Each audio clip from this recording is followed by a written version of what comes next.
இந்திய அரசியல் வரலாற்றிலேயே ஒரு முக்கியமான ஒரு அதிசயமாவும் நடந்திருக்கு. என்ன அப்படின்னா, மத்திய கல்வி அமைச்சர் இருக்காரு பாத்தீங்களா, தர்மேந்திர பிரதான். இவர் ராஜினாமா செஞ்சிருக்கிறாரு.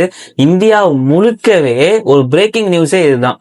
இது என்னன்னா, இந்தியாவுள்ள எல்லா மக்களும் போராடி ஜெயிச்ச ஒரு மிகப்பெரிய வெற்றி அப்படின்னு கூட நம்ம சொல்லலாம். இந்த ராஜினாமாவுக்கு உண்மையான பின்னணி என்ன, இந்த ராஜினாமா கடிதத்துல என்னெல்லாம் சொல்லி இருக்கிறாரு, மாணவர்கள்லாம் இந்த ப்ரொடெஸ்ட் பண்ணாங்களே, அப்புறம் அவங்கலாம் என்ன கோரிக்கைகள் வச்சிருக்காங்க, இதை பத்தி தான் நம்ம இந்த வீடியோல தெளிவா பார்க்க போறோம். ஸோ ஸ்கிப் பண்ணாம பாருங்க. ஸோ எல்லா விஷயமும் நீங்களும் தெரிஞ்சுக்கணும், ஒரு விஷயமும். ஸோ அதான் ஃபர்ஸ்ட் என்ன ஆயிடுச்சு அப்படின்னா, மே 3 2026 நீட் எக்ஸாம் நடந்திருக்கு. அதுல வினாத்தாள் பாத்தீங்கன்னா லீக் ஆயிட்டு, கொஸ்டின் பேப்பர் லீக் ஆனோடனே இதுல ஏதோ ஒரு பிளான் இருக்கு, ஏதோ ஒரு பிரச்சனை இருக்கு அப்படின்னு இந்த டெல்லியில ஜெயிந்தர் மந்தர் அப்படிங்கிற ஒரு இடத்துல இந்த காக்ரோச் பார்ட்டி இருக்காங்க பாத்தீங்களா, இவங்க அந்த கரப்பாம்பூச்சி கட்சி, இவங்க ஒரு இளைஞர்கள் அமைப்பு ஒரு மிகப்பெரிய ஒரு போராட்டத்துல ஈடுபட்டாங்க.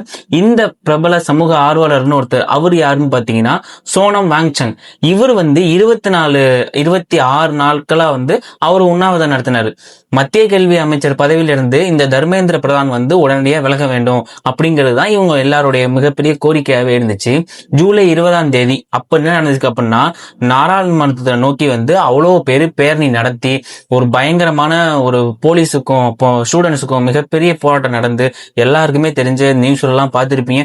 ரொம்ப ஒரு மோசமா இருக்கு. அவங்களுடைய கோரிக்கை என்ன அப்படின்னா, அந்த தர்மேந்திர பிரதான் ராஜினாமா செஞ்சு வெளில போகணும் அப்படிங்கிறது தான். ஸோ அதுதான் இன்னைக்கு நடந்திருக்குங்க.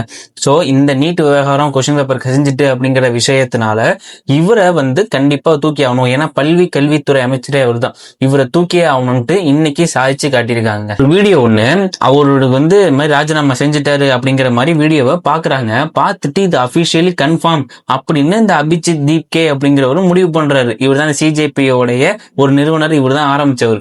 இவரு பயங்கரமா சந்தோஷத்துல கத்தவும் டீம் அந்த ஜந்தர் மந்தர்ல உள்ள எல்லா கூட்டமும் பயங்கர சந்தோஷப்பட ஆரம்பிச்சிட்டாங்க.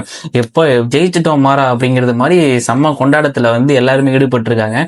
இந்த நிகழ்வு இப்ப நடந்திருக்கிறத பார்த்து சோனம் வாங்சுங், இவர் தான் நம்ம ஏற்கனவே சொல்லியிருந்தோம் பார்த்தீங்களா, இவர் இந்த 26 நாள் பட்டினி கடந்து உண்ணாவிரத போராட்டத்துல இருந்தாரு பாத்தீங்களா, இவர் என்ன சொல்லியிருக்காரு அப்படின்னா, இது ஜனநாயகத்துக்கு கிடைச்ச நேரடியான ஒரு மிக பிரம்மாண்டமான வெற்றி அப்படிங்கிறது ரொம்ப பெருமையா நான் தெரிவிச்சுக்கிறேன் அப்படிங்கிற மாதிரி சொல்லியிருக்காரு. ஸோ ராஜினாமான்னு தெரிஞ்சதுக்கு அப்புறம் இங்க அவ்வளோ சவுண்டு, ட்ரம்ஸ், அது இது வீட்டுன்னு பயங்கரமா போயிட்டு இருக்கு. இன்னொரு விஷயம் என்னன்னா, இந்த சிஜேபி அந்த நிறுவனர் இருக்காரு பாத்தீங்களா, அபிஜித் தீப்கே, இவர் அந்த ஸ்டேஜ்ல போட்டு தட்டுன்னு அடிக்கிறாரு. அடிச்சு அவரோட சந்தோஷத்தை வெளிப்படுத்துறாரு. ஏன்னா இது மொத்த இந்தியா உலகமே இதுக்கு போராடினுச்சு. எங்கெங்க இருந்தும் இந்த இந்தியர்கள்லாம் போராடிட்டு இருந்தாங்க. இவங்க இந்த மாதிரி போனது ரொம்ப ஜனநாயகத்தோட மிகப்பெரிய வெற்றி தான் அப்படின்னு அந்த அபிஜித் தீப்கே இவரும் சொல்லியிருக்கிறாரு. இன்னொன்னு, ஆனா நாங்க அப்படியே இந்த போராட்டத்தை விட்டுட்டு நாங்க செல்ல மாட்டோம் அப்படின்னு ஒரு விஷயத்த வைக்கிறாரு. சரிப்பா, நீ இதை விட்டுட்டு செல்ல மாட்ட, என்ன செய்ய போற அப்படின்னு கேட்டீங்கன்னா, எங்களுக்கு இன்னும் 2 முக்கியமான ஒரு மிகப்பெரிய கோரிக்கைகள் இருக்கு அப்படின்னு அங்க ஒரு செக்மேட் வைக்கிறாரு. செக்மேட் இல்ல, அடிச்சே பேசுறாரு ஆளு. அவங்களுடைய அந்த 2 கோரிக்கைகள் என்ன அப்படின்னா, நீட் இந்த பிரச்சனையினால தற்கொலை செஞ்சிட்டாங்க பாத்தீங்களா, அந்த மாணவர்களுடைய குடும்பத்துக்கு தலா 1 கோடி ரூபாய் இழப்பீடு வழங்கணும் அப்படிங்கறது மாதிரி ரொம்ப ஸ்ட்ரிக்டா சொல்லியிருக்கிறாரு. 2வது, ஜூலை 20 அந்த ப்ரொடெஸ்ட்ல போலீஸ்காரங்க, ஒட்டுமொத்த போலீஸ்காரங்களும் கண்ணா அப்படின்னா லத்தி சார்ஜ் அடிச்சு அந்த வெடிகுண்டு மாதிரிலாம் போட்டு எல்லாரும் தொந்தரவு பண்ணிருக்காங்க, தட்டி அடி நடத்திருக்காங்க.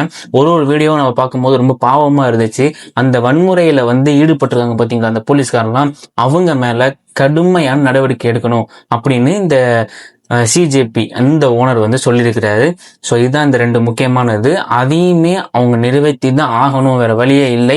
ஸோ ஒட்டுமொத்த ஸ்டூடெண்ட்ஸும் சேர்ந்தா ஒரு என்ன நடக்கும் இந்தியா அப்படிங்கிறதுக்கான மிகப்பெரிய உதாரணம் தான் இது.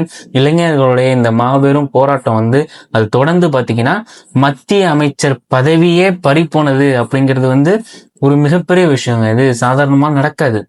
இந்த அரசியல்லாம் எப்படி என்னால ஃபர்ஸ்ட் கேட்கும்போது நம்பவே முடியல. அப்ப நம்ம ஜெயிச்சிட்டோம் மாறா, சூப்பர், நல்ல பயங்கரமா பண்ணிட்டாங்க.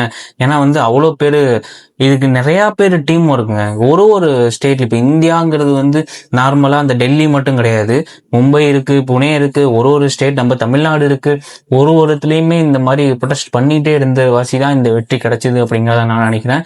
ஸோ இந்த ராஜினாமா நீட்டு பிரச்சனைக்கு ஒரு முற்றுப்புள்ளி இதுக்கப்புறம் வைக்க முடியுமா, இந்த அரசு மாணவர்கள்லாம் வந்து அடுத்தடுத்த கோரிக்கைகள்லாம் வந்து எல்லாமே நிறைவேற்றப்படுமா அப்படிங்கிறத வந்து நீங்க இந்த இது மூலியமா என்னத்தை கத்துக்கிட்டீங்க அப்படிங்கிறத கமெண்ட்ஸ்ல சொல்லுங்க. ஸோ தொடர்ந்து இந்த மாதிரி உலக விஷயங்கள் எல்லாம் நீங்க தெரிஞ்சுக்கணும், இந்திய நாட்டை பத்தி தெரிஞ்சுக்கணும், நடக்குது அடுத்தது அப்டேட்ஸ் எல்லாம் தெரிஞ்சுக்கணும் அப்படின்னா நம்ம சேனலை சப்ஸ்கிரைப் பண்ணி வச்சுக்கோங்க. ஸோ இன்னொரு நல்ல வீடியோட சந்திப்போம். Thank you all.